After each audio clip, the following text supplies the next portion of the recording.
What is happening, guys? Welcome to another episode of Comic Book Weekly. And you're probably wondering, of course, all seven of you, as of right now, are probably wondering, where's everybody else? And don't worry, everyone else will be here. They're just running late. Kat Comic Uno was working. She's running late. She got detoured, so she'll be here within minutes. And Brant's running late himself, so he will be here in minutes as well. We will have a lot of great stuff to talk about, guys. We got the top five to talk about. We got the comic books worth of news to talk about. We got the big books. We got a lot of great stuff. And of course, we got that main topic that you're going to want to hang around for, the whole Greg Capullo deal with him coming to Marvel to possibly do a project with somebody. So I think that's actually going to be a really fun conversation. And I think it's going to be a cool thing to spec on what project that he would actually do, right?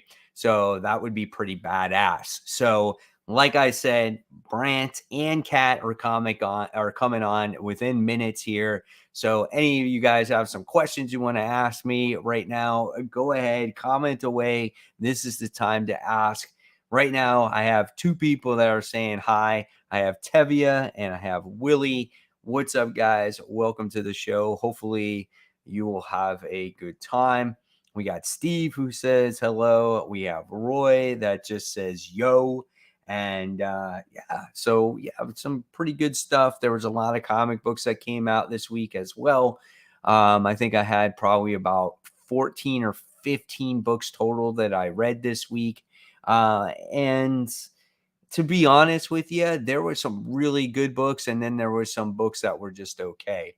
CO397 says, how are you, Mike? I'm doing pretty well. It's been very hectic week, just with the holidays and all that great stuff that comes with it, trying to get everything together. I was almost late myself today.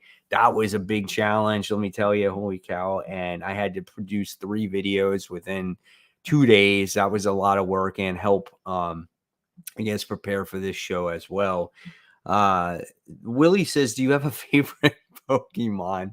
I do not. I guess I could say the one that I really enjoyed when Pokemon first came out was Charmander. But I really don't watch Pokemon. I think I watched it like back in the late 90s on TV because I had nothing else better to do while watching it during the day because I had an overnight job as a hotel bellman. So I watched it during the day once I woke up in the afternoon. And I was like, oh, Pokemon's on. Let's watch that. Christopher's on the show, says, what's going on? The infamous Mike Manhattan says, hello. Serenity goes, I only read my X-Men comics and most of my Marvel comics. Time to jump on that Immortal X-Men train for Sins of Sinister. It's so good. Damn, that's what I forgot to read. Brant actually told us that Sins of Sinister, the Immortal X-Men kind of was a lead into that. And I meant to read it and I totally forgot. I wanted to read it digitally.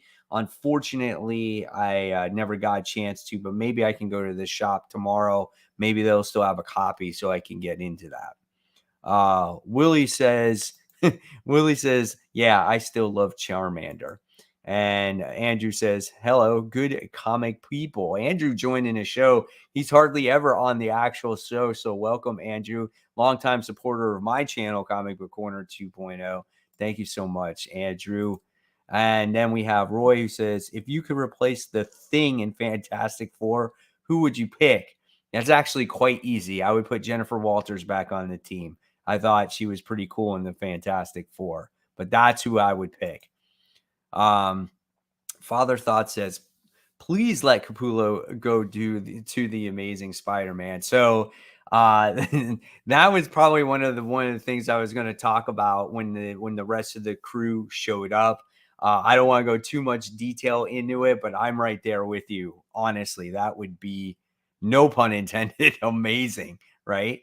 Tevia says, hi, Mike. And he says, where's Kat? Like I said a little earlier, Kat and Brant both will be on. Kat was running late from work, and she wound up getting detoured. So it wound up having her have a longer way home. So that's why she's late. And Brant's just running late as well. So they will both be on here. But ask away questions, guys. That's what I'm here for, to entertain you until they come back. Willie says, Tevia, she's coming. Should I feel upset? Like, am I not wanted here, Tevia? All right. Next, we have I ever read Battle Chasers? It sounds familiar, but I don't. Maybe I have not. Who makes it, Mike? Just let me know in the comments below. It sounds familiar though. Or he goes, not She-Hulk, somebody else. Who would I want in the Thing's place as? Let me see. I would have to think about it for like Spider-Man's been done, so we can't do that, right? Captain America would be weird. Iron Man would be weird. We would have to get an off-the-wall character. It might take me a little while to think about who I would want to be on there. I'm not exactly sure. I would have to think about it. Infamous Manhattan. Never heard of it. What is it? Oh, so we're asking about Battle Chasers. Tevia says, how do you feel about Spider-Man Across the Spider-Verse? Because I think that movie looks really awesome. Also, we get baby Mayday Parker Spider-Girl first look, and she looks fantastic. I'm excited for that movie, man. Too bad we got to wait all the way to June 2023. That's absolutely insane. But from what we saw today on the trailer, it looks pretty badass. So I'm looking forward to it. Here's a good one. Mike, Dark Web was not good. I liked it. I thought it was fine. Like, I don't know why people think it's so bad. I mean, and it's the alpha issue. It's not even like the real story yet, but I enjoyed it. I thought it was cool, man. I mean, yeah, you got Ben Reilly, complaining about his little, I don't have my identity thing, but I do like Madeline Pryor in it. I think Hallows Eve is kind of cool. I do like how Ben Reilly is going after Norman Osborn. I felt it was dark. It was gritty. I enjoyed it. So I thought it was a good time. I see. There she is, Evia. Sorry about that. Here I am. It's not your fault. So, I was going to be on time. Let me just tell you that. But I was detoured. So the main street I would go up closed. So I had to put on another 15 minutes to my drive. So that was not fun. A normal 10-minute drive was 25 minutes. Nice. Well, I'm glad you're here.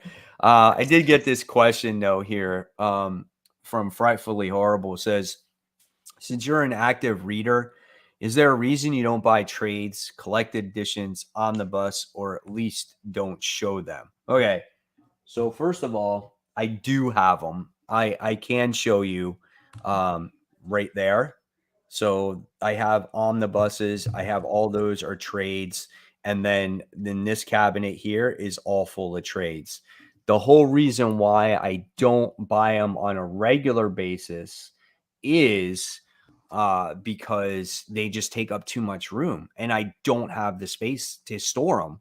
I have enough space to store all my my comics over there in boxes, and that's really about it. And I have a small percentage of space for trades and omnibuses and statues and all that other stuff. So I just don't have the space. Also, when it comes to trades and omnibuses, in order for me to keep up with the weekly comic books, there's no way I can read both, like weekly comic books and omnibuses as well. And they take a lot of reading. So it's not that I don't like them. It's just space and time. So yeah, there's that. And look who's here. And Brant Fowler is here. So see, guys, made it. Mike Spider Slayer delivers. I promised you guys that they would be here, and they are here. So we can actually get started, right?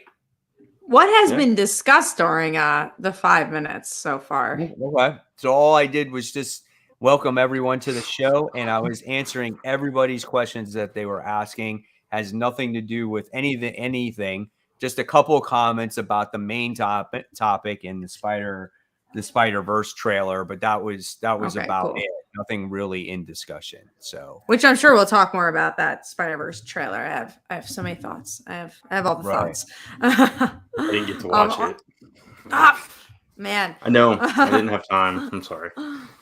That's okay. That's okay. It's I will. We'll get. Well, are we starting comics or are we starting news? I think We did News. comics news, last week. right? Yeah. Yeah. News So we'll this do week. news first.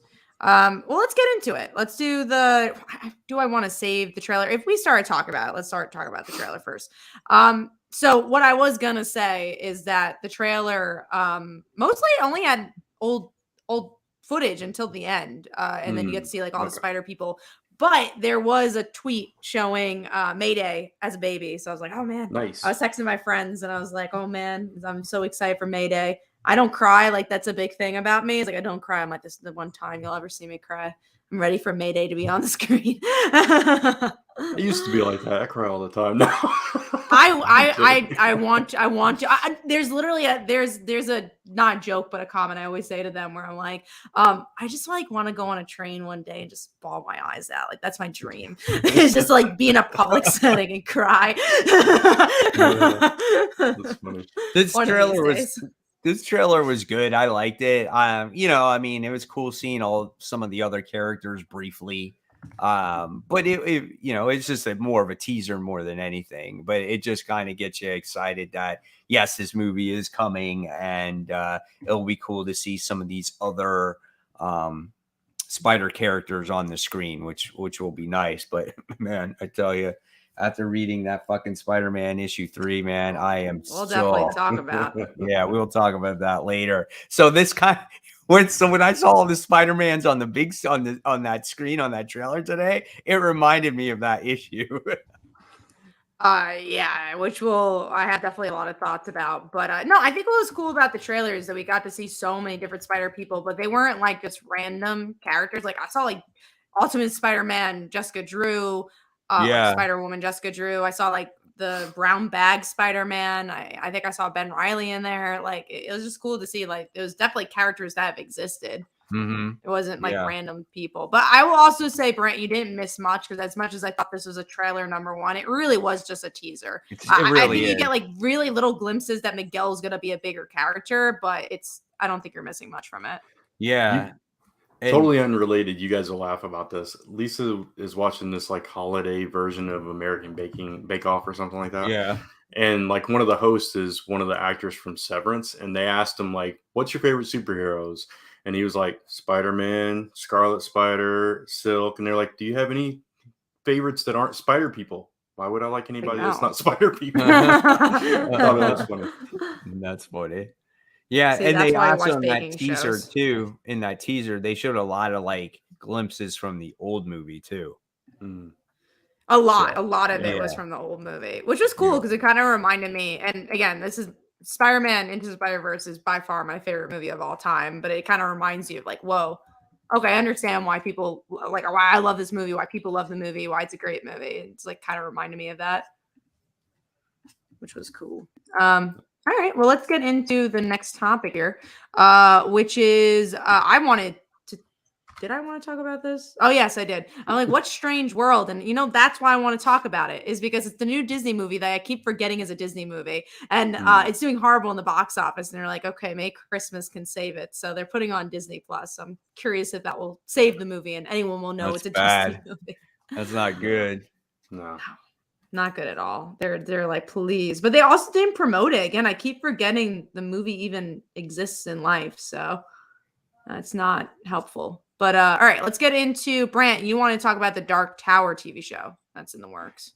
Yeah. So I'm hoping this will actually be something that I'll be interested in, because I've not been able to get into Dark Tower stuff before, like the comics or the movie. I don't think I ever even saw the movie. I didn't even know there was a movie. So yeah, there was a movie. There was a specific reason I wanted to talk about it, and now I can't remember what the reason was. It must have been somebody that's involved with it. I'm gonna look it up real quick, but I clicked the wrong link. So no, I mean, I hope it's good.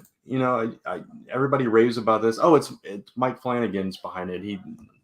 He was originally going to do Something Is Killing the Children for Netflix, but his company is not going to do it anymore. So that I thought that was interesting.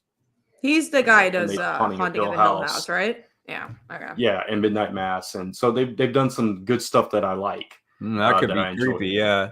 Yeah, exactly. So I'm hoping that they'll do this one justice as well, and it'll be something that I'll enjoy watching. That Haunting on Hill House, man, that shit was scary. Oh man, yeah. Yeah, it was fun. I liked it. It was. I wish I was scared from movies more. I think I told you guys this. Did you watch Barbarian Brand? I don't remember. No, Yes. You did, and you said you liked it, right? Yeah, I didn't love it, but I did enjoy it. Yeah. I see. That's a movie that quote unquote scared me or at least I felt tension for, because like it's a movie that builds tension. Like if I see a scary monster, I'm like, all right, whatever. But like when something builds tension, I'm like, oh, I feel like I always say like Jackass when I watched that. I think it was this year. I was like, that's the scariest movie I saw this year, because it's not actually scary, but I feel like in my gut, like, oh, I don't want that person to get punched, you know. So I'm like, oh, it's scary because it's making me feel something. Yeah, I think Hell House did that for me though. There was a lot of build up in that. Yeah. And like especially that one scene for me in episode 5, the hanging thing. Yeah. That got me, because it's just plus just like the emotional impact of that was her existence. And yes. Like, oh no, that's so terrible. Yeah, I know, it's so bad. Yeah. So let's also get into the next thing, which is kind of a story, kind of not, but Warner Brothers is maybe not moving forward with Wonder Woman 3. It seems like it. They're like, we haven't really made a decision, but it's in the talks that we're not going to move forward with it. It's pretty much the topic. And it was like a big heated topic, because Hollywood Reporter said Warner Brothers not moving forward with Wonder Woman 3. But then, Gunn was very vocal and said, yeah, we haven't, like, we talked about it, but we haven't made a true decision yet. And, it makes sense, because they probably just want to kind of do a clean slate. And also 2 did not do as well as expected, but it was also during COVID. So I don't know. I mean, I like Gail, but I understand from wanting to do something different, just because why not start from scratch? I mean, if 2 had been as good as 1, it would have been, but 2 was or halfway as good. So bad. Based off of what you guys said, I still haven't seen it. So yeah, I understand if there's not a 3, and I'm kind of, I mean, I like her a lot in the role. I do. But yeah, no, I completely understand if they don't go forward with it. Unfortunately. Yeah, I definitely agree on that one. All right. I was also catching up with some comments while I was reading through. But let's get some comic news. So first up, Mike, you want to talk about Venom Lethal Protector 2, which is pitting Eddie Brock and Dr. Doom together.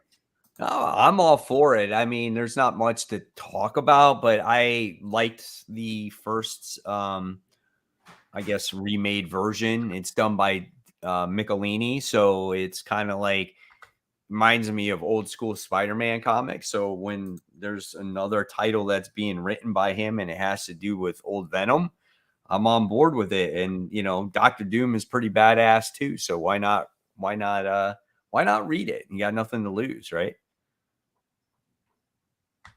All right, moving on to the next thing, which is Doctor Strange is back from the dead, and the Sorcerer Supreme, he's getting his own ongoing. I don't know what that means for the Strange book, but you guys have been catching up. Yeah, I think we figured. Well, they spoiled it in the article. Well, kind of, yeah, because he's not alive right now. He's still in that book. He is working for death as the Harvest Man, and in order to rise from the dead again, he has to do all these biddings for death. And if he does what he's supposed to do, then he will be able to come back alive again. So it just looks like it's like, oh, well, he's going to come back alive and he's going to have his own book now, Mm-hmm. Yep. But we saw that coming. Yeah. I mean, it's very predictable, but still, You still don't want the whole thing spoiled.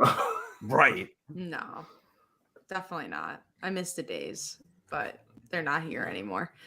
They're definitely not here anymore. All right, let's get into the next thing, which is Spider-Gwen Gwenverse is getting a sequel, which Oh, like the God, first why? issue, but didn't. I know, I agree. I'm upset because I mean, upset is strong, but disappointed because I rather have another Spider-Gwen book. I want just her. I don't need 12 Spider-Gwens. I just need the one. And it's a shame that they keep doing these silly concepts instead of just like telling a full-on Spider-Gwen story. She has an interesting world. But that sold that well that they're doing a sequel to it. Like I just don't get it. Like I think it's the movie. The movie's coming out, and they're like, we need her still be around, and we need Spider-Verse. We need multiple versions of people because we have the movie. Spider-Gwen verse though. Like, Yeah. God dang, man, that's just. I'm not buying that. I'm not even. Oh, that. I didn't get the first one. I think Look, maybe I gotta read buy the first it. issue. I know you do. Gotta support it. Gotta support. Support But- it. No. Gotta support. I I need bought more the first Spider-Gwen. issue. I did not like the first issue. I tried the second issue, didn't like the second issue, and it just nothing from there on out. I hope it's great. Not. It's So not. moving on. Mike's just like, No, it's No, it not. won't be. It won't be. Yeah. But I gotta root for it. You gotta root for some Spider-Gwen. Next up is Superman's getting a maxi series from the Deathstroke creative team. So this is what's his face? Christopher Priest and Carlo Pagalian, I believe is how you pronounce their last name. And this is Superman Lost. So he's lost. The reason I want to mention this, A, I did like Deathstroke, so maybe I'll give it a shot. But B, it's me. It's my icon as Brant. But B, didn't we just have Superman Lost? Do I need Superman I just wanted to be Lost you, again? Cat. You were. You're I me. just- It's always nice to have two mates. This is different though. Like it's kind of like he went to another planet where this one, right. he is something happens and he loses 20 years of his life. We And then also had that with John though. We did that. But that's John. This is Superman. So he's going to come back to the world and it's completely different. And when I read the whole article, it said this is very much a Superman and Lois story as well. So I think this has potential to be a really good book. It's been in production for quite a long time, kind of like how Batman, the Deadly Duo has been. So it's one of those books. So I think this could have potential. I really do. I think it depends on the week. We'll go on, Brent. No, I was just gonna say I didn't really enjoy that Deathstroke run, and I'm not the hugest fan of Priest's work. It just doesn't resonate with me for whatever reason.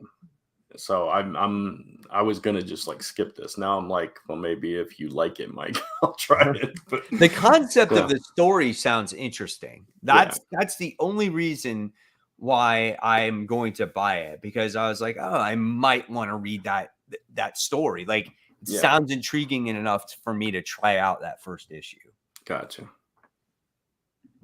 So next up, before we get into our main topic, is that Jeff, the Marvel Infinity stories is finally getting a physical one shot. So I'm gonna get it. I think he's such a fun character, and I hope more of these Marvel Infinity books find another life outside of just Infinity, because I think I've talked about this, but I was a little frustrated when the Mayday book came out because this is really hard to find, and still to this day I've not read it because I literally just don't know how to even just find the issue to see if I'm interested to want to get Unlimited. They make it so complicated. I kind of wish it was like a Comixology thing where you could just buy it. Like, can I please just buy this one book? Because I don't want all of Unlimited. I really don't need to spend $60, but I would like to spend like $1 or $2 to buy this. Right. And that's why It's Jeff is nice, because I get to buy it and I just get to buy that one story I want. I don't want all these other Infinity books.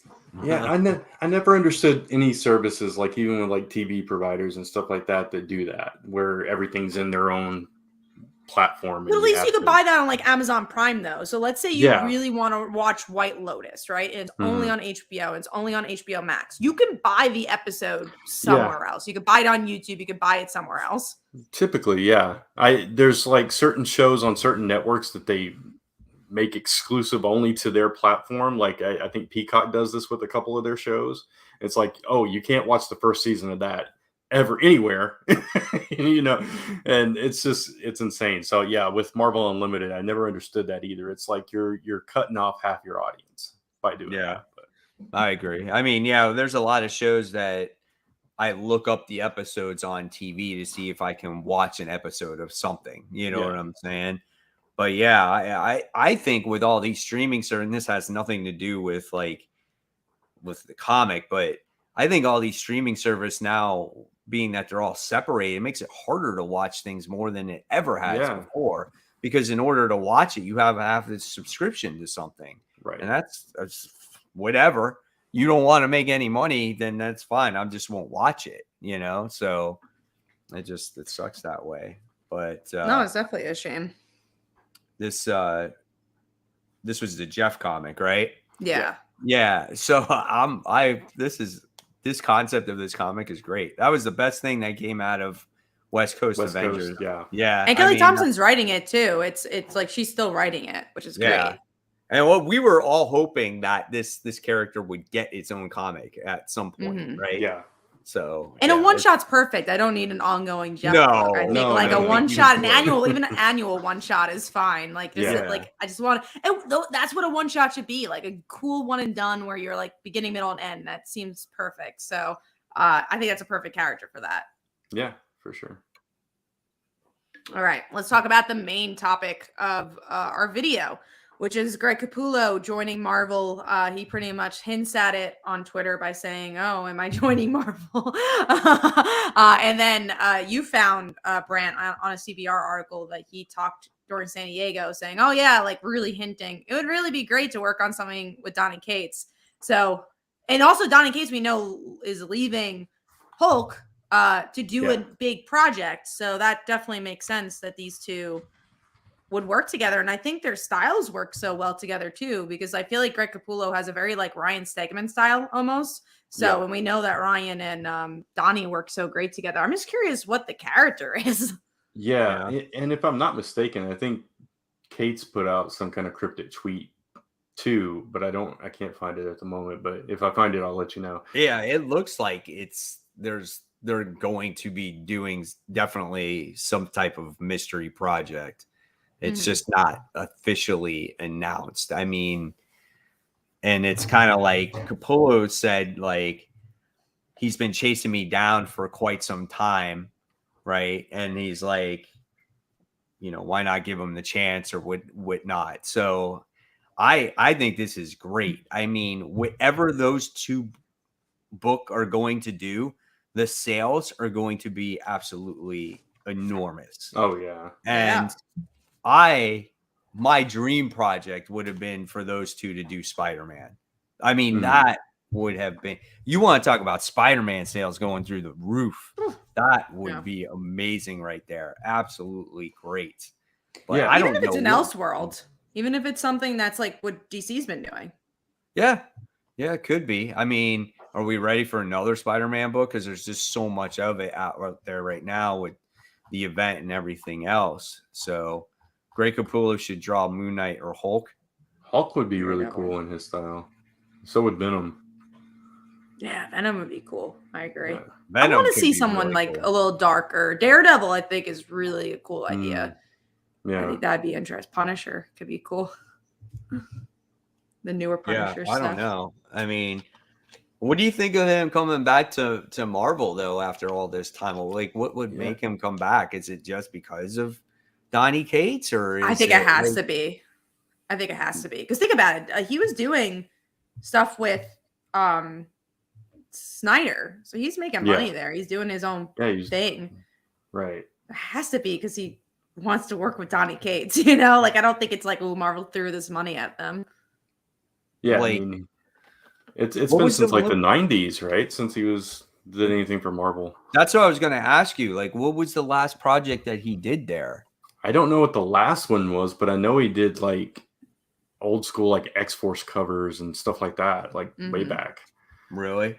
Yeah. Like I don't even remember him in Marvel. That's like I never even knew he did Marvel comics until I don't know. I heard it like here or there, but when I got back into comics in like 2007 or 8 or whatever it was, like I had no idea that he did Marvel stuff, and the only thing I thought he ever did was DC stuff. Yeah, and the Spawn things. That's all I knew was Spawn and Batman. He let's see, he worked there in 89 through 93 and only on like a handful of things. Quasar was the most notable thing. There you go. And Quasar? X-Force. Yeah, Quasar and X-Force. Wow. He did a bunch of Quasar and about 10 issues of X-Force. Really? Damn. Yeah. Maybe it's X-Men related. Who knows? Yeah, maybe. What There's would so you much like to X-Men. see him do, Brant? If there's a something that you would, what would it be? Something that he can go crazy with his style on, like something that has like a lot of lines, a lot of things he can play with. That's why I said Venom, like all the tendrils and everything would be really cool in his style. Man, I don't know. Seeing him play around in the X-Men world again would be interesting though, because there's so many characters you can play with in that world. I would love, just because I want a really good Avengers book, I would love to see them both be on Avengers.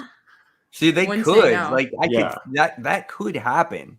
Yeah, because Avengers is ending, and maybe there's That a makes pitch sense. there from Donny about doing an Avengers run, and being that big. he did Thor, he did Hulk, and being that in order to pull off an Avengers book, maybe that's, I mean, I get he's going through his issues right now, but maybe you kind of can't do both. You can't do all of them. You know what I'm saying? That's just too much. Plus with him doing Vanish on top of it, it's just too much. So maybe Avengers is the book that he has pitched to them, and it's just a matter of time. I'm curious because, like, would Greg Capullo be on a long-running book again? Because if it was Avengers and Donny Cates, like, I would think it'd be longer than 6 issues, you know? Yeah. Or is it gonna be something like that's a mini series? Yeah, right. You're probably right. It's probably going to be something shorter like that. So maybe just like it could be an event. It could be a one shot. I don't know. I'm just happy about it, and I can't wait to see like it. Yeah. I mean, they're going to build this up, I think, and like get people excited about it. So Avengers would be cool. It would be cool. It would be really cool. Because it would get people to really buy Avengers and buy into it again. Yeah. Right. I mean, because that's a book like Justice League that hasn't really been all that great in such a long time. And that's a book that needs to be top tier. Right. Yeah. Agreed. So I don't know. We'll see, man. But that's exciting. Let's hope it comes true, and let's hope we get an announcement soon. That would be great. Yeah. Yeah, for sure. We will see. But that's all the news for this week, guys. We actually have a lot of comics this week, so strap in. There's a lot of new books. I read probably the most I've read in a while. I think it was like 17 or something. What? Wow. You read more than me? Wow. Yeah, let me see. The 15, heck's wrong I'm with sorry. you? I wrote 15. How many did you read? I had 17 books. I read 15 of them. So I read 15. So I actually read exactly how much you read. I couldn't I still had the Noctera one-shot special to read. And then I still had this, it was this one independent comic from Boom Studios that came out. It was an issue 1. Know Your Station. Yeah. I heard good things about that one. Yeah, so those are the 2 that I had left. I had, oh my God, I had so much stuff to do this past weekend and just everything. So I almost got done with everything, but just fell a little bit short. Yeah. But here, I read 20. You read 20? Yeah. All right, so let's talk about the big alpha issue here, or should I say Dusk? I think it was Dark Web issue 1 or Dark Web Dusk. I heard people didn't like this. I'm curious to hear what you guys think. I enjoyed it. I thought it was a cool setup issue. I like how Ben Reilly actually was going after Norman Osborn in this because he has memories of him being bad.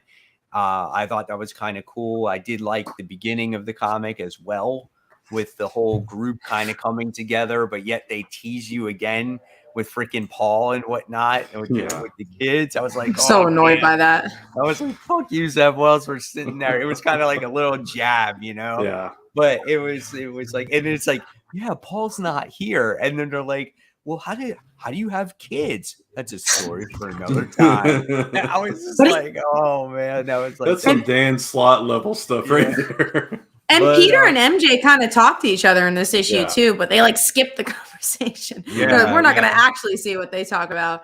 I was torn on this issue because there's, I like that they tied it into so many things they've been building towards. Like it does feel like an event. It feels like an event with a purpose. I just don't know if I love the direction for a lot of things. Again, I'm so tired of being teased. I don't like Ben Reilly as a character. There, I said it. Don't care for him. And then Venom. It's not the first time you said it. Yeah, exactly. But people are going to attack anyways. Because I usually say with Ben Reilly, I was like, oh, I don't like him now. I'm like, I never liked Ben Reilly. Never liked him as a 90s character either. But yeah, with Venom, him being bad, I'm not reading Venom, so it doesn't affect me. But I'm just like, man, treading on water. I don't know if anything excited me in this issue, which was, I guess, my problem. But I do like that. It feels like they're doing something.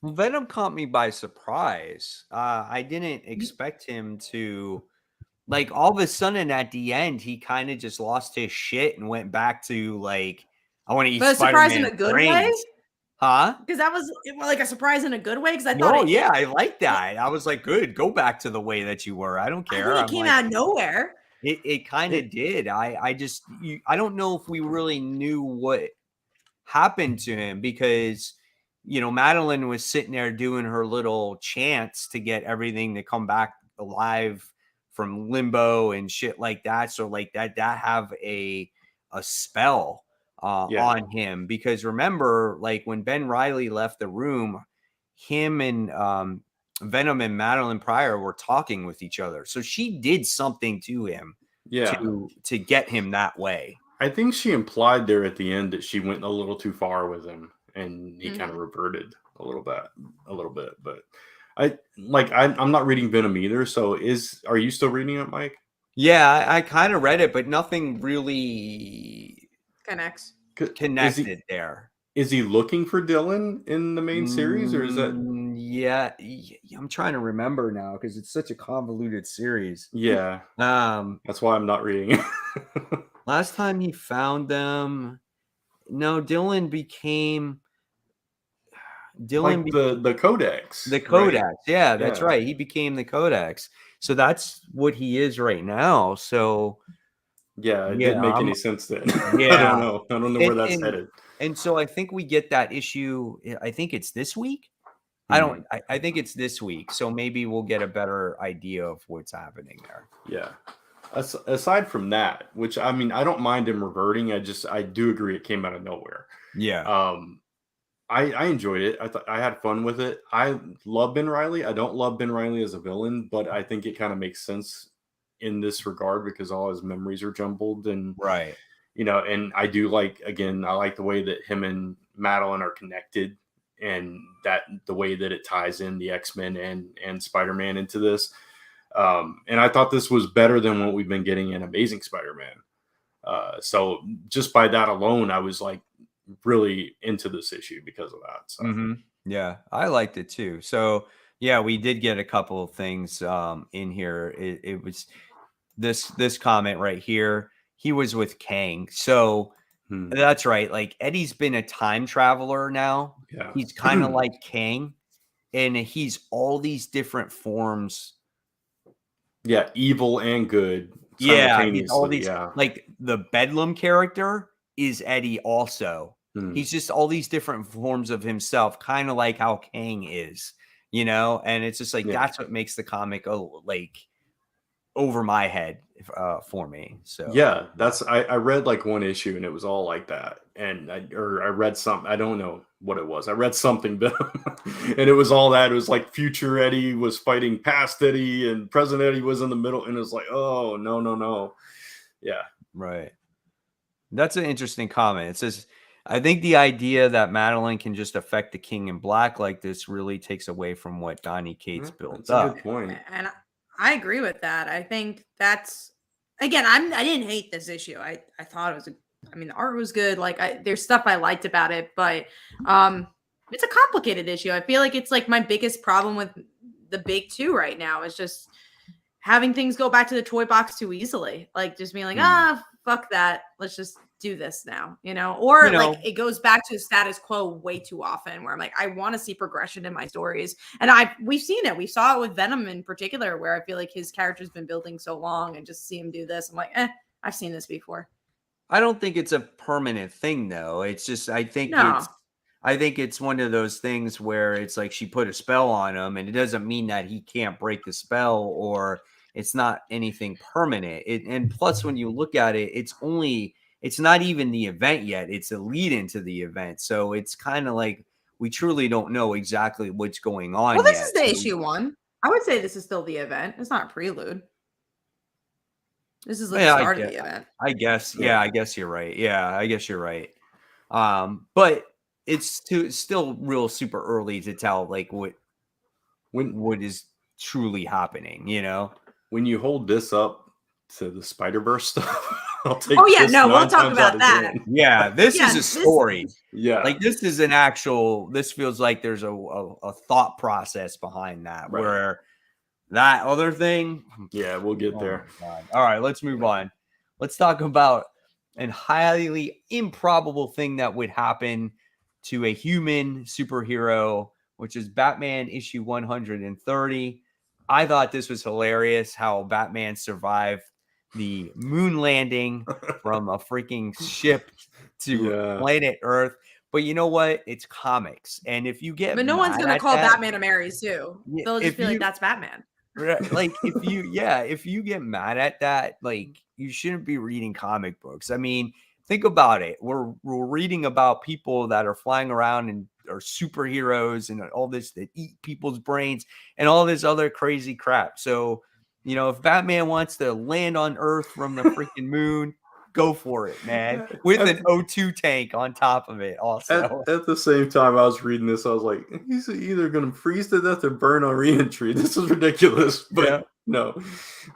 I'm surprised he didn't wake up and go like land on the freaking Earth and be like, hell yeah, I'm Batman. I'm surprised he did not say I'm Batman. I will say this is actually the issue I enjoyed the most from the run so far, just because I had so much fun with it. Like him falling out of space, I was just like, okay, whatever. And then like him fighting Failsafe was good. And then you obviously get kind of the shocking ending of like, oh, what happened to him? Is he dead? Is he not dead? Was he transformed to another place? And I was like, oh, like I liked the progression. I liked the moments between Tim and Batman here, or even Superman. It was good. And again, there's this huge Mary Sue moment in the beginning, but I was like, oh, it's kind of like Gravity, right? If you enjoy that movie, it's pretty much the same plot of like, how did she get from space to Earth as just one person? But I will say it does go back to if like this happened to Captain Marvel, there would be videos and articles being like, oh, Captain Marvel did this, this is impossible. Why would they do this? But because it's Batman, no one's complaining about it. But but it's a fun book. I liked it. There's a couple people that said to me, I think based off of my reaction to it was they think that he transported to maybe the Flashpoint universe. I didn't even think about that. I feel like he was transported somewhere. That's like when in the end, I was like, oh, this looks like Crime Alley or something. Right. He has to be transported away. He can't be on the current Earth. He can't be, because otherwise Failsafe would still be after him. Yeah. You got to look at it that way, because his presence is not there.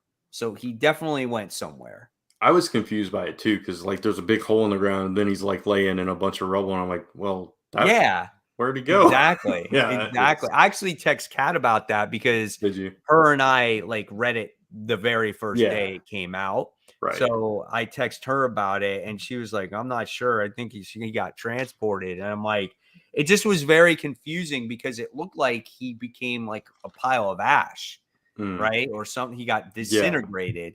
And then he winds up like waking up and he's more beat up on that ray beam than he was when he made the re-entry to the freaking Earth. His that is suit's all true. messed up and everything. And it's just like, dude, you just landed, you just went through the freaking atmosphere and your suit's more messed up off of that ray beam. It doesn't make any sense. Yeah. But it's all right. It was fine, man. Comic Toby says he's in heaven. That's funny. That's true. That's the whole arc. Oh man. So I'm curious where this book totally goes from here now. Like I have no idea. No, that's what's cool about it. I think he's like in a parallel with Zurt and All. Okay. And the beam has basically separated Bruce from Batman and killed Batman. Don't know how that'll make sense with the beam turning him into ash, though. Yeah, I mean, but I thought Batman was at the end. Yeah, he was. It looked like him. That would make that backstory make more sense and tie into the main story more. So that would be weird. Yeah, it was an entertaining issue for sure. The overall story arc was great. Now we'll see where it goes from here. All right, let's talk about Gargoyles issue 1, Greg Wiseman's book and creation. I'll give you my thought real quick. I was never really into the show. I only watched a few episodes of the show. So I was like, all right, well, why not try the comic and see if I could get into it? I still don't have anything for it. Like, I just don't. And there's nothing against anybody who likes it. I didn't think that the writing was all that bad. However, the one thing that I did not like about it is they tried to pack in all the characters and who they were in just one issue. And I don't like when that happens. Like, I like slow character growth of maybe 1 or 2, 3 characters at once. And we're trying to get introduced to the world, to the characters, what they stand for, where they came from, who person is related to, which person is dating who, and this and that. And I'm like, okay, that's enough for me. And I personally, since I don't follow it, it was harder for me to catch on. But if you're a regular and you watch the cartoon, it's probably easier. But I don't know what you guys thought of this actual story. It was hard because I haven't watched Gargoyles in 15 years. So it's just like, okay, I remember it enough, but I felt like it didn't know what side it wanted to pick. It's like, is this new reader friendly or is this for people that love this book? Because again, like half the issue is like, this person's dating this person and this person's this person. And then at the end of the issue, you get to see 3 new characters. And I'm like, I kind of remember them from the show, but I don't really know who they are. And I was just like, I don't know if this is for me. And I don't know who it's for, honestly. Is it for the super fan or is it for the new person? And I don't know if they picked this. Maybe they were trying to go for both, and that's the problem. Yeah. So I love the cartoon. I watched it all the time when I was younger, and I was really excited for this. But I got the same criticisms that both of you do, and I think the narration and filling every single thing that ever happened in this series to bring you up to speed in one issue killed it for me. Right. It was just too much. Like both of you said, it was too many characters, too much history, too much you had to, pick up and remember and latch onto, and so much going on that it was just like, this doesn't feel anything like what I watched before. And it just, it was nice to look at. It was very nice art. The writing wasn't bad. The art was great. Yeah. It was too much. It was way too much. And it may have killed it for me. even. So I might get an issue too. I was on the fence Yeah. for issue 1. I will say that's Wiseman's current style of writing, and again, I like him as a writer, but that's why I kind of not fell off. I watched all Young Justice, but I had such criticism of the last season of Young Justice is because it's exactly that.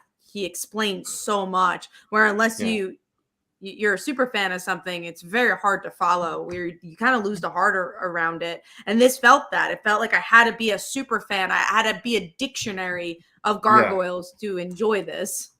Mike, but also be a new reader at the same time. Yeah. Go ahead, you'll get this. It reminded me of the Transformers comics. Dude, I was just about to say that. Right? Yeah. That was the whole problem with that. So many characters and so many little subplots going on and so much history that you're getting thrown at you. It was the same exact vibe with this. And it kept me from reading the Transformers books too. And so, like novelizations, a lot of times will do that, where they'll throw in a lot of narration to tell you the story instead of just showing it. And I feel like this suffered from all those issues. Yeah. Unfortunately. It's like, I don't mind like character introductions. And at first I was like, okay, I got this. And we're still introducing characters 3/4 way through the book. Yeah. And I'm like, come on, man. There's this like, I get it, but it's just like, you were expecting me to remember all this information off of one issue. Like, and it's also an old show. It's an old show. Like, there's people that probably have not seen the show, like me, since it was on television, you know? Yeah. And also, even though all that was going on, really nothing happened in this issue. That is true. You're 100% right in that. It was literally just them talking. Well, they stopped a robbery or whatever. And then they just talked and introduced everybody and shifted scenes to this and that. And then it ended because the sun was coming up. Yeah. And they turned to stone. Yeah, exactly. We got a question here. It says, so are you guys going to try the Darkwing Duck that's coming? I don't think I am. I'm good. I pre-ordered it, so I'm definitely so you're in. Yeah. Who wrote that? Who writes that one? I don't remember. Let me look it up. Because it's Dynamite, right? Yeah, it's Dynamite, but like, who writes I'm pretty sure that reference of Kate Crusader in the end of Gargoyles was about Darkwing Amanda Duck. Debert. I think this is the wife of what's her face? An artist. She's a wife of an artist who did Smallville. The Smallville artist who did that comic. Who also did that Gail Simone indie book. I believe that's the person who's writing it. Okay. Yeah, the wife. I think she's like a TV writer too. So oops, I did not mean to go to a YouTube channel. Yeah. All right. Okay. Okay, cool. So with that being said, let's move on to our number 5 books for the week. And mine was the Batman and the Joker, the Deadly Duo. Another fun issue for me. I really enjoyed it. I love all the character interactions in this book are awesome. Like, I love how Batman and Dick interact with each other, Batman and Alfred, Batman, Joker, even Harley is really good. The artwork is absolutely gorgeous. And they're trying to do these studies on these like wannabe, like crazy Joker-like creatures. And they took a DNA sample from it, and it's like multiplying in some beaker. And just the interactions like with Batman and Joker were just awesome. Like, Batman's taking Joker for a ride in the Batmobile, like when he's about to pass out, and he clamps him down in the seat, and he's like, and he leaves him in the Batmobile, and he's like, he like peed in the car, and he made some wisecrack about it. It was hilarious, man. I like this book. This book is really good, and for some reason, man, it's a fast read, and it just reminds me of more of a classic Batman book. You know, feels like a detective comics for me, and I really enjoyed it. Okay. I did not read this. Oh, okay. I skipped this. Did you read the first issue? I did read the first issue, and it was fine, but it didn't feel like anything new for me. Mm-hmm. You know, and so I was like on the fence, and with so many books, I totally get that. Yeah, I totally get it. There's where you got to make the choices. You know what I'm saying? And I just found it entertaining because I did like the first issue, and I'm like, I try not to go crazy on all the Batman books, but being that I enjoyed the first one a lot and I love looking at the artwork, I was like, oh, I'm definitely going to check out the second issue. And I liked it. And I'm happy I did. Cool. All right. So what was your number 5, Brant? Mine was actually the Noctera special that you haven't read yet. Oh, yeah.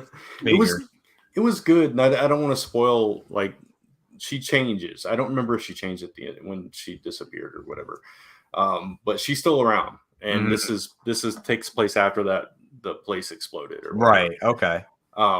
And she's trying to get back to everybody, and she's changed. So it's hard to talk about it without spoiling like, how she changed. But I thought it was interesting to see her go through that particular change and what it does to her. And we got a little bit more of there's always flashbacks with this book too. So we got a little bit more insight into her character and that kind of thing, and how they came to be there and everything. So I thought it was a pretty solid issue. Another volume coming out?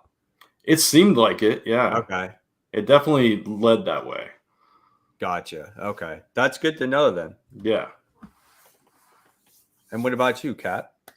Mine was Radiant Pink, issue 1. Honestly, in another week, it would have been even higher. It's just that there was a lot of good books this week. But I thought it was really solid. I thought it had the emotional weight of what we've seen in previous issues of her working too hard and maybe saving people for the wrong reasons, and her family worrying about her. And then she gets transported to this new place with this person who might be a villain. And I thought it was a really good setup issue, and it had the emotion. The art was a little darker than expected, but I liked it. It was solid.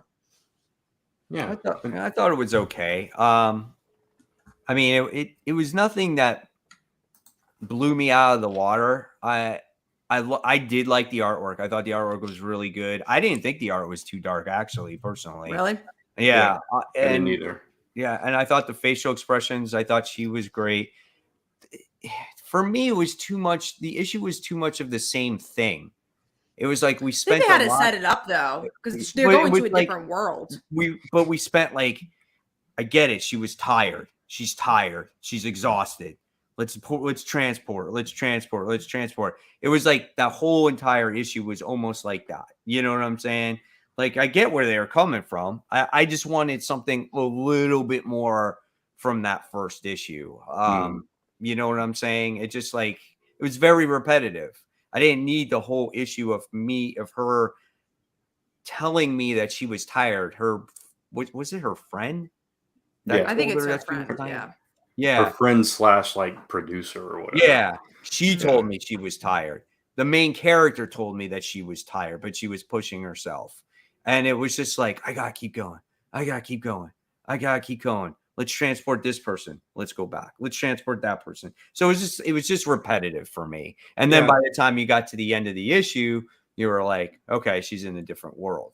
So it took that whole entire issue just to tell me that she went to this different world. But I like the character. I love the character. I think she's great. She's very relatable. And you know what I'm saying? So it has promise.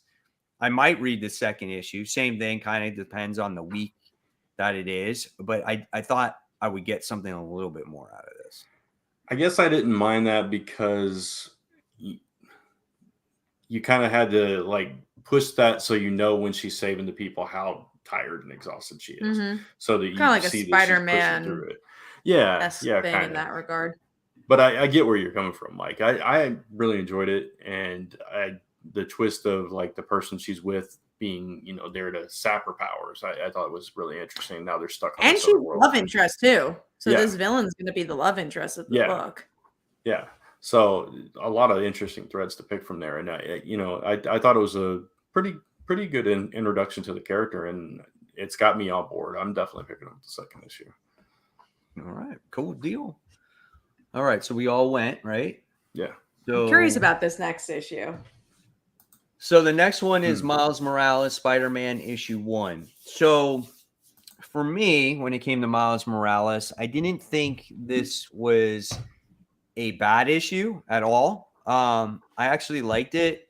However, there was nothing new or different about it either. It's like the same old high school. I'm struggling to balance certain things, doing battle against Spider-Man's villain. But it was entertaining, though. Like, I did like the action that was presented. I liked the artwork. I thought it had a lot of action in it. The panels, the layouts were really a lot of fun. We got some stalker that he rescues that looks like is going to be the villain, which I didn't see coming until that last page that I liked. But I can say that after reading this, it does have me intrigued. And I think this might actually have some promise. I really do. I find it that it was a better introduction than, say, maybe the first one from the last run. I felt like it was a little bit too much like the last one than it was like Bendis's run, and that frustrated me because I was kind of bored. I think, and it from the stuff you were saying, I love the art and the action. I think it lifted this book a lot. It did a lot of heavy lifting was the art, but if you break down the story, nothing's happening. It's just like, all right, cool. You know, he's school is being hard on him. There's a cliffhanger, but it's interesting because it's like it feels like the issues I had with Miles was the issue you had with Radiant Pink. Right. It's like reverse. It's reversed. Just like right, as I was saying exactly. it, I was like, wait, it feels like the same issues. From a different angle. I think for me, the reason Miles frustrates me a little bit more is just because I've done this rodeo before with Radiant Pink. She's a new character. So I'm like, all right, like I could see this through. But Miles, I'm like, there's just nothing there. There's not that magic that I once felt with this. Will I get issue 2? Depends on the week. If it's this heavy, no. But there's a part of me that wants to give Miles a try, but there's also a part of me that there wasn't anything here that really captured me. Even the ending, I'm like, is she that interesting?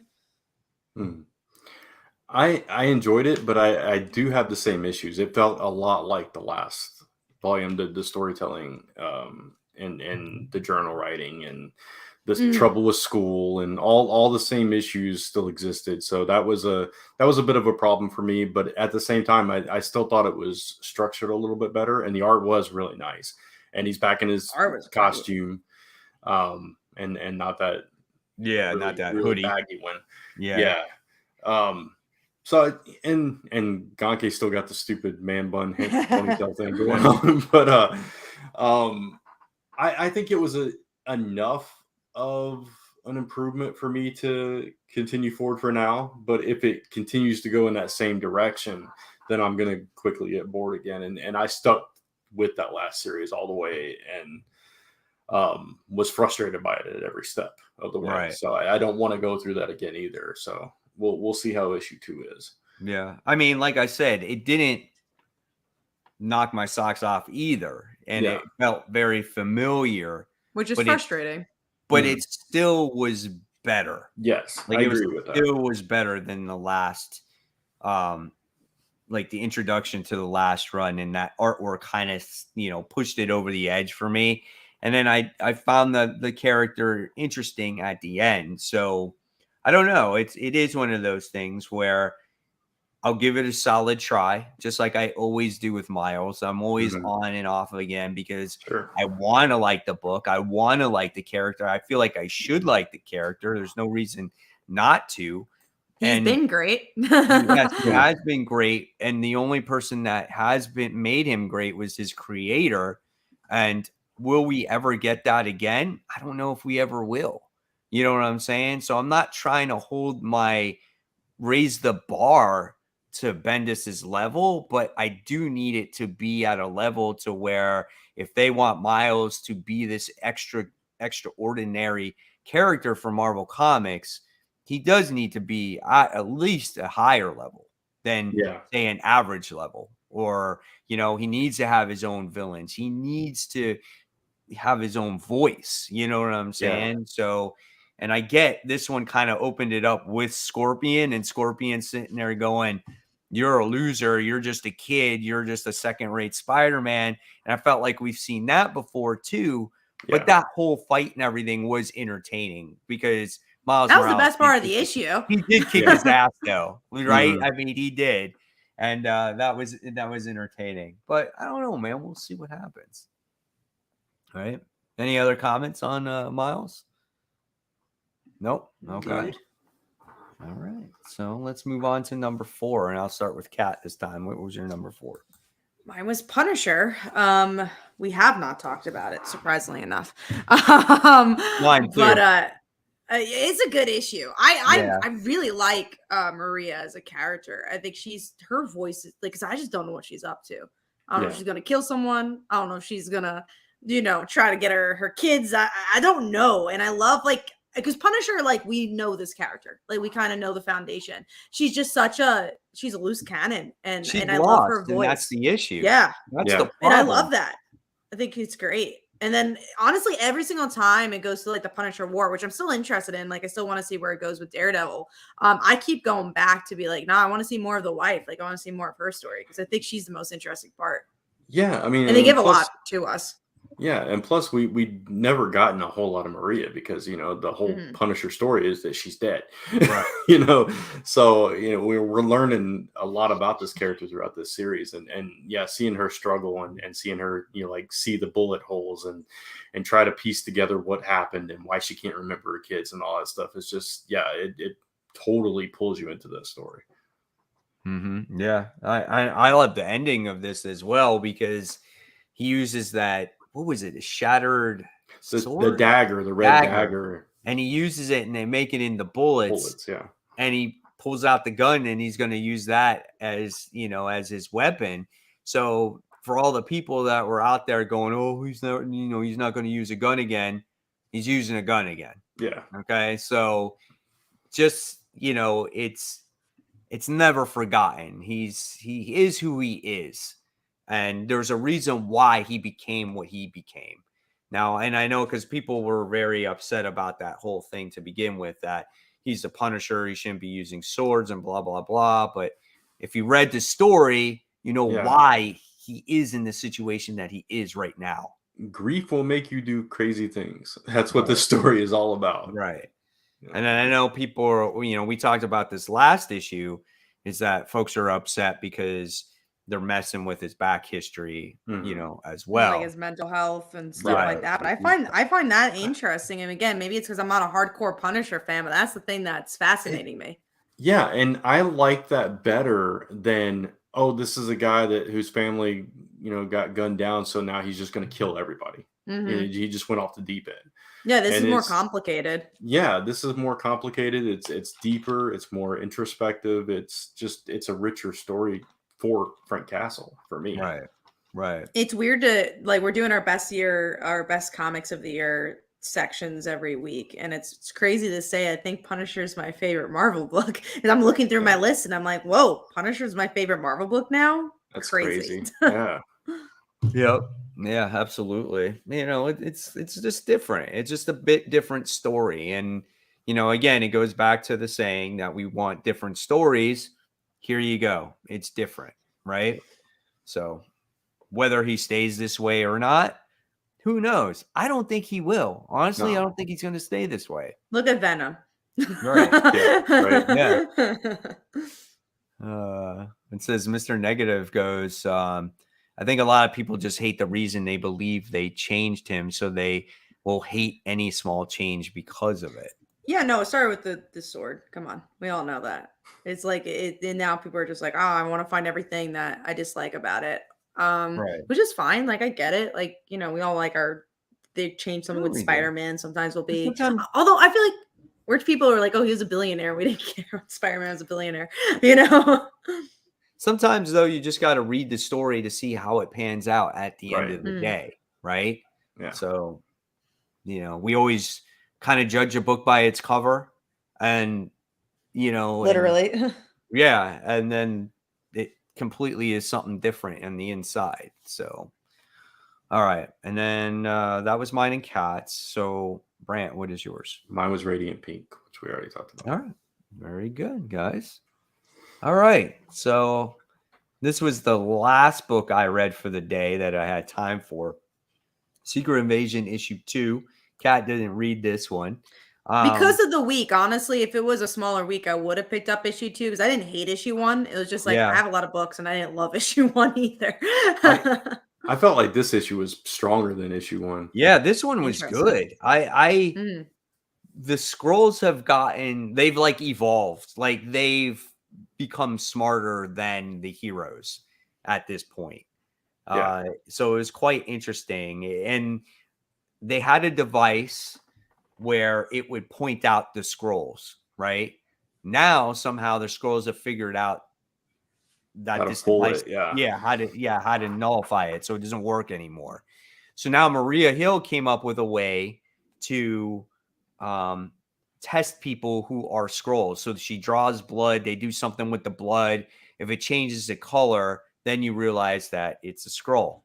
The scrolls already figured out that Maria Hill was going to do this. And we found out that Natasha was the spy because they tested the blood on her and she was the spy. So they've been testing everybody, all the hero community and whatnot. And Iron Man passes. Well, you find out that Iron Man is still the scroll, even though he passed the blood test, because they took blood from the original Tony Stark and they like put it in like his arms or whatever it is where they would draw blood and it came out as positive blood. So Iron Man is captured somewhere, like the real Iron Man. So it's interesting story. It was interesting, and it was more Maria Hill than Nick Fury in this issue too. So it was her like Nick interrogating. Was a Skrull? Right. Yeah, like all the Nicks, there were like a bunch of Nicks. So she was interrogating a Skrull, and that's what kicked all that off. So I thought it was really well done, and it was so much stronger. I mean, I enjoyed the first issue, but this was so much stronger, and it was like, okay, now I'm really on board with the story. So yeah, absolutely. Great stuff. And I credit how intelligent they were, man. That's wild right there. Yeah. All right. So let's move on to big book this week. Do a Powerbomb issue 7. Man, oh man. How do you end a book that's perfect? You end it perfectly. Like, cause like I didn't expect this ending could be as good as it was. Yeah, and it wasn't the stereotypical ending that you'd see on a story like this. It was. Which I loved. Yeah, I don't even know how to describe. I had like I rehearsed what I was going to say about this book, and I can't even remember what I was going to say now. But yeah, no, it was powerful because they literally and figuratively wrestled with God to try to save her, and ultimately it was like. It's about accepting that loss and accepting the fact that you have to move on, and it brought her and her dad closer together throughout this, and especially the last couple of issues. And this like is going to strengthen their bond even more. And you know, there was a lot of action in this. This particular issue was mostly action. Yeah, they fought God. Yeah, exactly. They fought God, and they made him bleed. They made him bleed. Yeah, they made him bleed. Yeah. And kind of won him over in that way. And it was just powerful. And seeing her in the crowd cheering them on, kind of, it was like, okay. Yeah, because they said, you know, do you think you'll always be watching me? You know, and then it ends with her in the crowd. And if you read Murder Falcon, there is a person in that crowd with her. Oh really? Interesting. Yeah. Very cool. Yeah. I'm glad that they connected. And I think you guys should read Murder Falcon. Well, after this, I feel like now I really should. It has that same type of like vibe. You know what I'm saying? Where it's a real action heavy book, but it kind of pulls at the heartstrings. And by the time you get to the end of it, you're like, man, oh man, what a heavy book. It really is. And this book was the same. I mean, tons of action all the way through. What makes this match when they faced God and kind of like the underdog on this whole thing is the announcer. Like when you read the announcer and he's announcing the match, he's like, this could be it. And you see his face is all lighting up. And it's like you picture that wrestling match. And he's like, they're going to do the ultimate finishing move. And it makes it that much more exciting in the pages of that comic book. And then he's like, his face is all lit up. He's like, they made God bleed. But he was a good announcer. Man, the ending was just so powerful with not accepting those belts and accepting something that's more cherished than those belts was a memory of your mom when she was alive. And it's a very core powerful memory, you know, and man, that was, God, what a awesome book. But I also like the connection to wrestling too. Like I love the dialogue, or I would even say the monologue of the mom, where she says, why the hell do we like wrestling? Like, why do we like a thing that we know the end? And you could literally break apart your, like, you have this existential crisis as you're reading it. Because, like, well, don't we all end up the same way? Why the hell do we care about life? Why do we care if we all die in the end? And he's like, oh, it's the journey. And that's what we love about wrestling too. It's the drama. It's that, like, yeah, of course we know how it ends, but and I thought that was so beautiful, because like that's been the core of this book, is like this love letter to life, but it's also this love letter to wrestling. But you don't need to love wrestling to love this book. And it's just like, you can just tell how much, like, how passionate the creator is for all these things. And it's just I honestly have not felt this passionate about a book in such a long time. I don't remember the last time I've said a perfect book exists, but I truly believe this is a perfect book. I can't find a flaw. I really can't. It's so good. And as a wrestling fan, if you are a wrestling fan, there's just those little notes, especially if you're an AEW fan, because he has a lot of references and a lot of moves pulled from a specific wrestler named Kenny Omega throughout this issue. And it was like, okay, a little something for the wrestling fans on top of just this brilliant storytelling and this great character journey that we're experiencing. The saddest thing is that it's over. You know what I'm saying? But I want to see his next thing. I want to see his next book. Because now I'm just like, I'm a fan. Yeah, exactly. I legit just want to see his next indie book. Because like, I don't give a shit what it's about. I'm going to read it. I was a fan since Murder Falcon. And ever since he wrote that, I've always checked out everything that he's done. Now I got to read this Jurassic League book. The only thing I did not enjoy was the Wonder Woman thing that was done, but the Jurassic League was fun because it was unexpectedly interesting. It was more of a fun comic than anything. Plus it was co-written with somebody, so it's not exactly all him, but it still was a good comic, not nearly as strong as this. And I like the Better Ray Bill story. I enjoyed that. That was also done by him. The art was done by him. And I felt that book had a lot of heart too. But I think he does best when he does his creator-owned stuff. This is where he does his best work right here. Well, I'm sure there's no chains either. It's like you can do whatever you want. I'm curious to see. I'm curious to see what his next step will be. But if you do get a chance, read that Murder Falcon stuff. That is a solid trade to pick up, and it hits home, man. It's tough. All right, let's see where we're at now. We're on 3, I think. Okay, number 3. So Brant, number 3. Mine was Punisher, so I just flipped from Cat. And Cat? Mine's look. Extreme X-Men issue 1 as a Kitty Pryde fan. Yeah, and really? I got to talk about this one. Yeah, I got to talk about it. Wow. The art's bad. Let's just forget about the art, guys. Okay. Let's just forget about the art. I like the art. For me was inconsistent. I like the art. I thought in the art there was good moments, there was bad moments, weird moments. There were some weird facial expressions. Proportionate facial expressions. The art at times seems stiff. It almost has a Greg Land feel to it. I think Greg Land's more consistent, but I'll agree. So, okay, I'm taking away the art. I don't think the art's bad. I just think it's very inconsistent. As someone, one of my favorite books of all time is Wolverine and Kitty Pryde. Right, and we know that. Yeah. So this is a continuation of that, and it talks about the internal fight that she went through with Ogun, and I love that. I just loved it. I had such a fun time with it. As someone who was not. I didn't know what to expect with this. I was expecting the Extreme X-Men, and I was like, I read it such a long time ago. Again, maybe Yeah. 15 years ago, I read Extreme X-Men. I don't really remember it that much. But then I was like, oh, this is a Kitty Pryde book, and it's continuing Wolverine and Kitty Pryde. That's amazing. And it's Chris Claremont.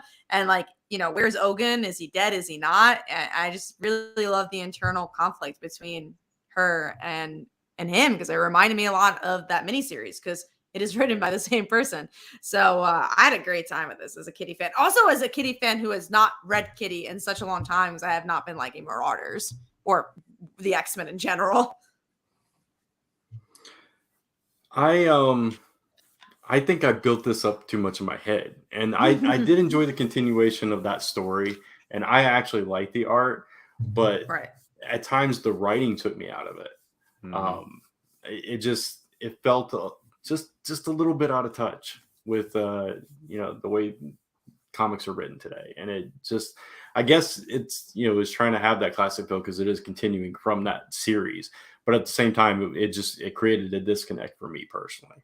But I think that's what I liked about it, that it didn't feel modern. I don't know, but go on. Sorry. Okay, no, I mean that's pretty much it. I like elements of it. I liked seeing those characters back together again. I did really enjoy the original series quite a bit, but it has been that long since I've read it too, and I don't even remember how it ended. So I just remember loving it at the beginning and the way they came together, and Storm being the leader and all that stuff. But so much of this felt just like, I don't know, it just felt weird to me, and I don't know the right term to use, but like when characters came into it, it's just like, oh, it just, I don't know. Nothing felt organic for me except for the Kitty and Wolverine stuff. So, that's all I cared about when the team came in. And that's what I think was hard about this issue, to like review it or read it. Is like, is it a perfect issue? No, because I'm sure if you like this team, you kind of like slapped in the face a little bit, because you're like, oh man, I thought this was an Extreme X-Men book, not a Kitty Pryde Wolverine book. Or maybe they named it. Maybe they should have named it Wolverine and Kitty Pryde instead. Yeah. But I don't know if that would have. Actually, I think that would have sold even better. Yeah, I don't know. I mean, it is the original team that did Extreme X-Men, so it kind of makes sense to continue that forward. But yeah, it was definitely more the Kitty and Wolverine thing than it was an Extreme X-Men story. So maybe that's what I'm missing. I really wanted that. So.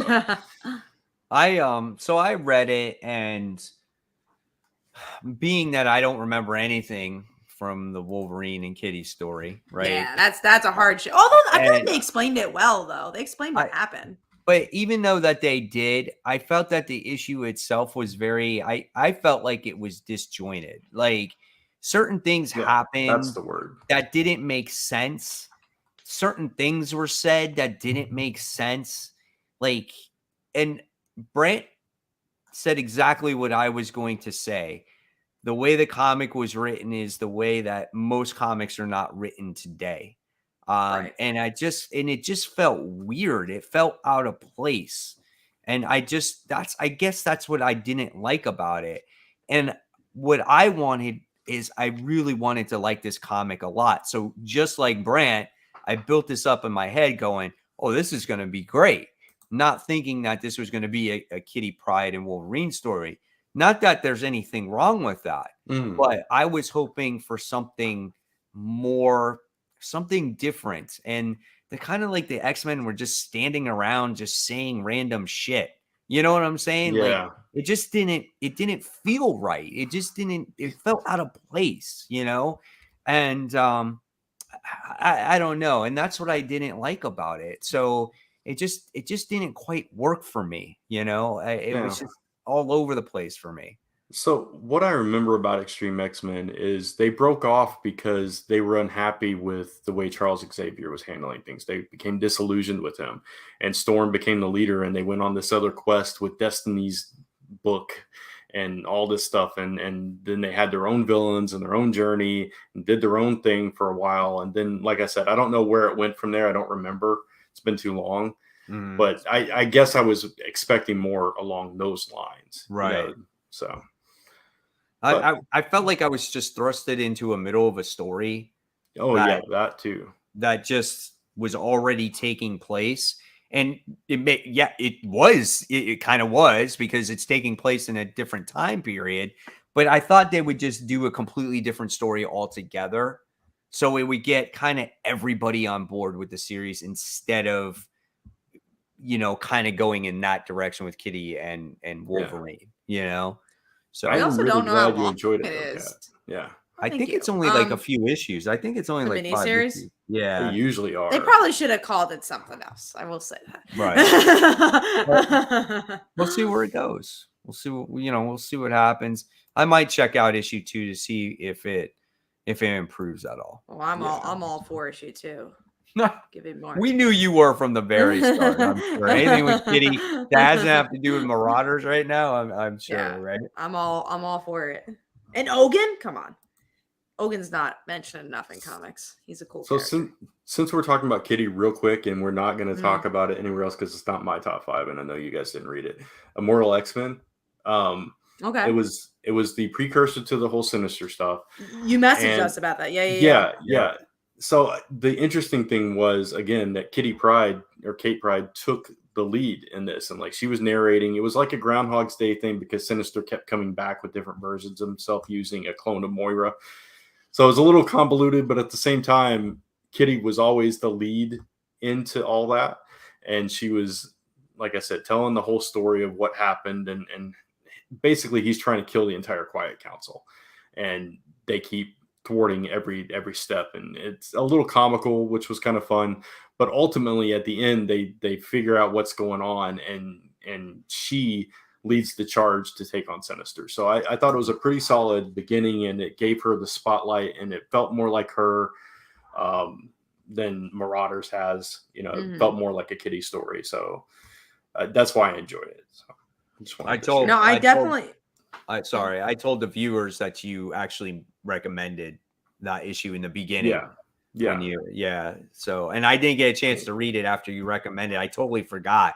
So now I have to go back and read that too. Yeah. I really want to promise read the that events issue. be good. Yeah. Go ahead. It's okay. Because that's what I'm worried about. It's like, am I going to read this and then be attached? I want to, honestly, there's a big part of me that wants to, make sure that the event is, in the middle and then go back to read this issue. Because I'm just reading for Kitty. I don't want to read for Sinister and feel like, now I got to read this next issue. No, I understand that. Yeah. I definitely understand that. All right. So that was, what did we talk about? That was number 3. Yeah. And that was Cats, right? Yeah. Yes. Okay. So, and then Brant's was Punisher. And then mine was Batman. Okay. So that was my number 3. Okay. So then let's go. Let's get into this book. Yeah, let's do it. We're in Spider-Man issue 3. This book sucked, dude. I'm sorry. I don't know what to do with it. I don't know what to do with it anymore. You didn't love the evil singing Disney princess? No. I got lost in this book. It got so convoluted. Speaking of convoluted and crowded, I was just I got bored. I was just I don't know if I care anymore. And I'm like, do I continue? This is the reminder of the dance lot type of issues I never liked, Yeah. This is Fantastic Four. This is Iron Man 2020. This is everything that he's been doing. And it's just, and it got worse. It got worse as the issue got along. There was more Spider-Man and more Spider-Man and more Spider-Man. The whole 2 pages were filled with Bagley, random Spider-Man. Mark Bagley must have been blowing his brains out, sitting there going, Jesus God, what did I sign up to do? Yeah. Literally, if you just look at it from far away, look how much is going on. Wow. It's so much. The funny thing is, right before I read this, Mike, I was scrolling through YouTube trying to find something to watch, and I came across your thumbnail saying Spider-Verse sucks. And I was like, oh God, no. So I was going into this no, it can't be that bad. And then I kept you got to listen to the rant on it, though. Did you? Oh. Yeah, I didn't watch the video because I hadn't read the book, but yeah. Now that you did, you can listen to even if you don't want to watch the whole video, just listen to the part where I talk about Spider-Verse. I got really angry at that issue. It was I can bad, imagine. Man. It's unfortunate. There's no point. Are you going to continue? I want to continue this. I don't even know. I kind of want to. There's part of me that wants to drop this event and then maybe pick up the next arc. I'm not enjoying it. The way Julia felt when everybody just was no, we're gonna do this. We're gonna do this. We're gonna do this. And then she's like, no one even heard the plan. That's how I felt reading it. I was like, Yeah. what are you doing? How many times do you come got to back. reiterate the plan, though, too? Yeah, that They too, said yeah. the plan, then they're in the middle of the plan, and then they're still talking about the plan. And it's like, shut up about the plan. And then it's so bad, man. It's just so bad. It was not good, for sure. Hey, look, we can avoid the booby traps when we're sitting there on the ceiling. That's the best you can come up with for humor in the book. Like, yeah. you know? Right. Maybe the one part I liked was when Felicia was acting like Indiana Jones, and she sat there and she kind of, that was a decent scene. Yes. right. I mean, that was about it though. But gosh, it was a nice little geek out moment between Felicia and Peter. I enjoyed that one scene. And then who cares about the ending though? Too. Yeah. Like he gets stabbed and he gets disappeared. Like, is that supposed to mean anything? Like, are right. you I mean, supposed it's to freaking believe Spider-Man? Come on. that he's dead? Like, come on. And there's dude. a Maze experiment going on right now. I don't even know how that feels connected. It's just because I remember when this was announced, Dan Slott's like, no, it's like, you know, it's just as much of a flagship as the, you know, the Amazing Spider-Man. I'm like, is it? Like, they feel so disconnected. I don't know, man. I like Dan Slott. I like there's so many parts of Fantastic Four I loved, but this is not it. This came out simultaneously with a new Miles series, and Miles is turned into some creature, and he's between worlds and going off. Exactly. It was like, okay, yeah, sure, it's just as important. Yeah, I think I'm done. Are you? You're done? Yeah, I think I'm done with the Spider-Verse thing. Yeah. I feel I think I'm gonna pick it up after this ends. So I really want to see where he goes with it. But I'm so Spider-Verse out. I don't know if I'm really not enjoying this. I am too, but I'm gonna keep going. The last one.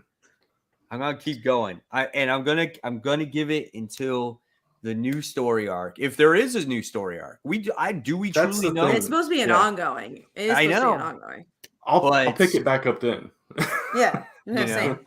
I don't care about this. But if this is 12 issues or 10 issues going in and you're still doing the Spider-Verse stuff, that's when I'll truly not read it anymore for sure. You have to keep us updated. Yeah. It's so bad. It's such a bad issue. My God. Oh.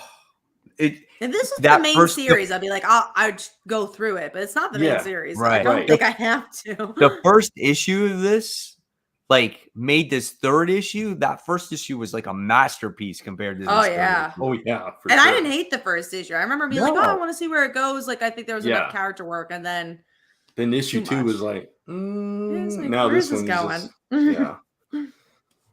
All right. So that was fun. It's always fun talking about that. Let's move on to number 2. Brand, what was your number 2? Mine was actually Dark Web. I did actually really enjoy it. Mine is too. Nice. Yep.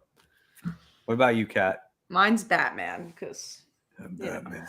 That was kind of a crazy issue. I mean, that was my number 3, so you're right there with me on that one. All right. Okay. Let's talk about this book. I did Curious not read what it. you guys thought about this one. Ran Kat, you didn't read this one? I ran out of time. I ran out of time. Oh, you ran out of time. That's the one I didn't get to read. Honestly, personally, I felt you weren't missing very much in this issue. No, it's the same thing that happened in the last issue, except only with Sue and Reed. Yeah. I what like I this thought. better because I like Sue more than the Thing as a character. So I'm like, but then there's a moment in the beginning of the issue that she's talking to Jen Walters. She's like, I miss our days where we used to get to chat. He's like, I'm gonna write a letter to you. And then they never continue it. Like, she just stops talking to Jen, and it just becomes about something else. I'm like, that's poor Jen. She's good. I guess the conversation's over. It's fine. I don't know how to feel about this. I really did like Dan Slott's run of Fantastic Four a lot. And so I just feel like we have 2 issues and nothing has happened now. Right. No, they're living in this world. It's like the first issue I understood. Right. And then you got there's another issue too. There was a cliffhanger, right? And then you go to this.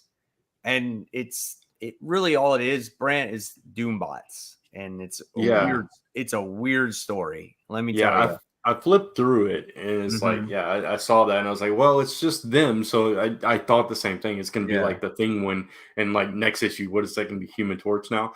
I mean, Yeah, and the next issue is going to be about the Human Torch. yeah. So then So where is yeah, this going after that? I mean, I'm right. still going to read it, but You Yeah. know, we want to talk about decompressed story. The Yeah. story hasn't even started yet, and and we're already stalling. So that's a little bit of a concern for me right now. So no, yeah, I understand that. all right. So with that being said, I am sure of it that our number one pick this week is think do a so. power bomb. Yeah. Yes. Yes. Yes, You're absolutely. correct on that course. one.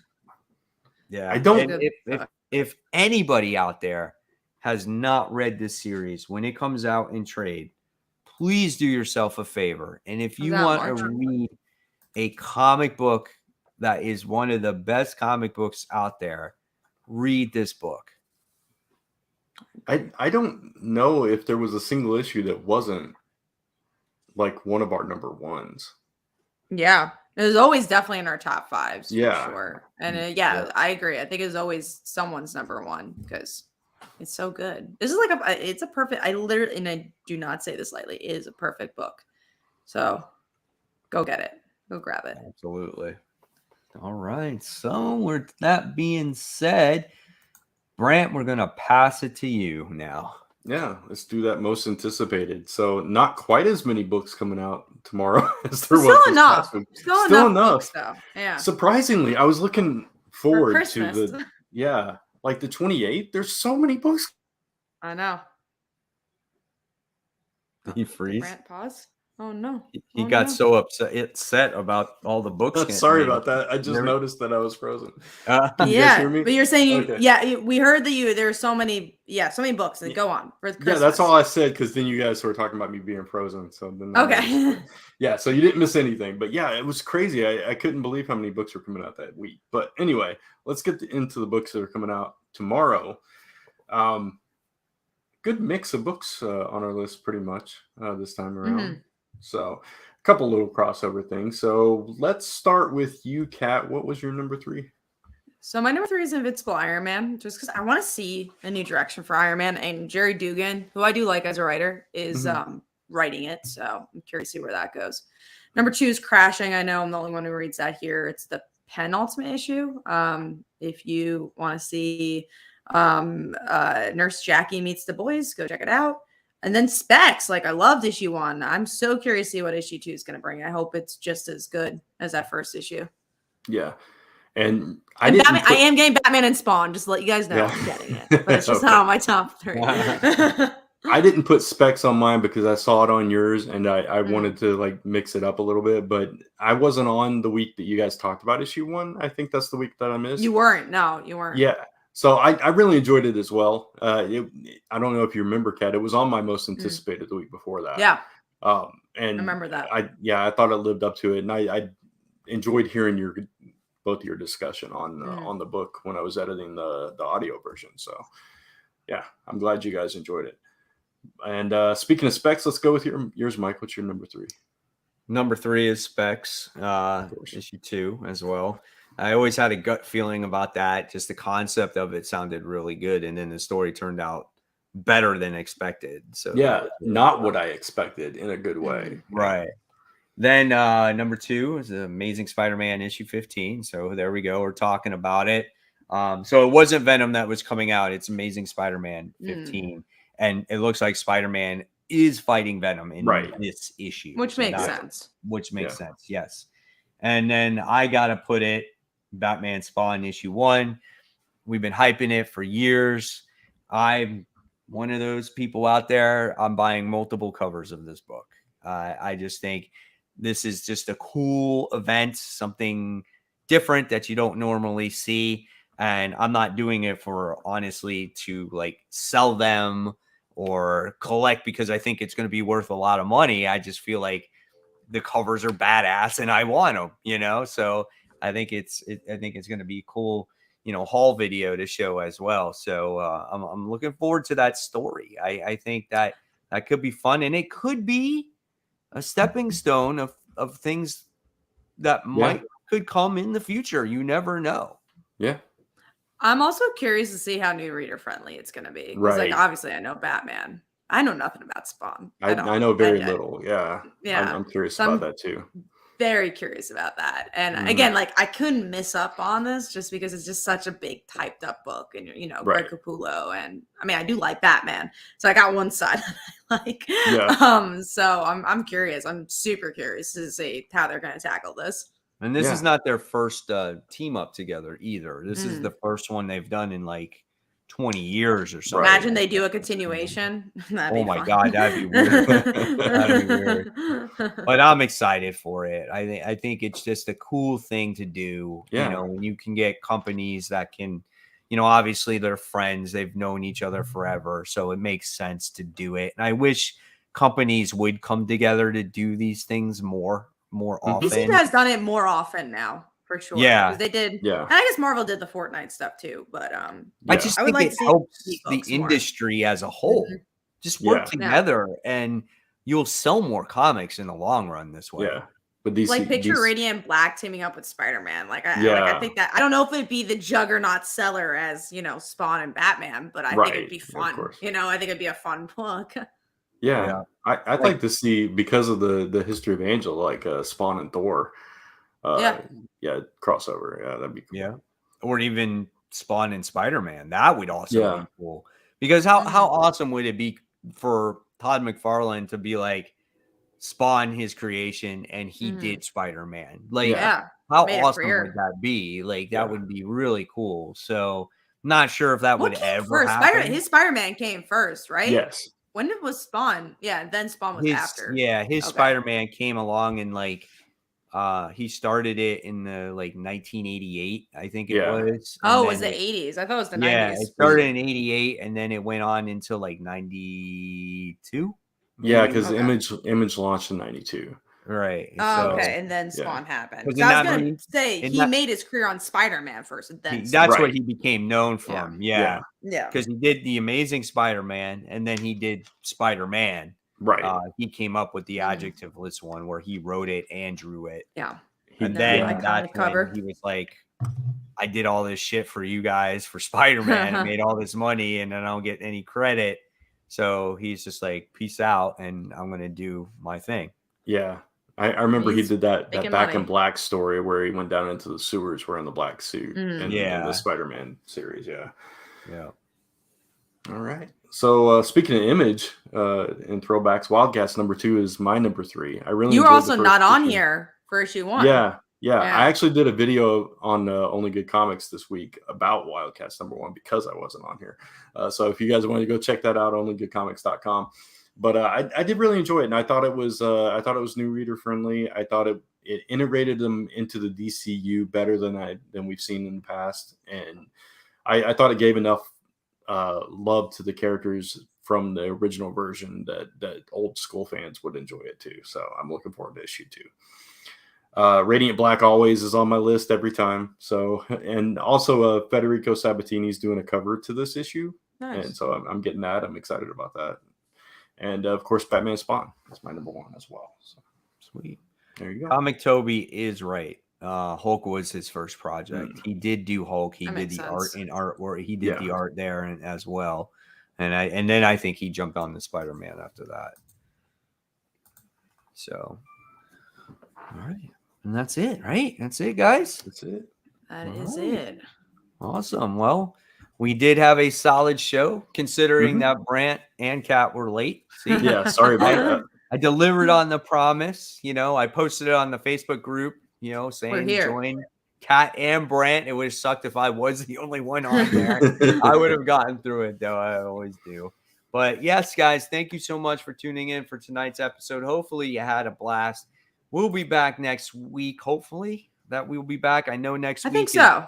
Getting close to the holidays. So, you know, if something pops up, or one of us or two of us or all of us can't be on, we'll let you know. We'll give you a video or something like that. But thank you all so much for watching. And of course, guys, if you like what you see, please subscribe to Comic Book Corner 2.0 and Comic Book Weekly, as you can watch the shows on either channel. If you want to watch all the episodes of Comic Book Weekly, of course, it's going to be on Comic Book Weekly. And then, of course, don't forget to hit that bell for notifications and make sure you receive all of the notifications so you don't miss when this show goes live. Give it a thumbs up. Of course, it does help the algorithm. And follow us on the social media, which is Facebook, Twitter, Instagram, and of course, YouTube, because we wouldn't be able to do this live stream right now. So that's the obvious one. So, guys, thank you so much. Have a great evening, and hopefully we'll see you next week. Take care, guys. Bye.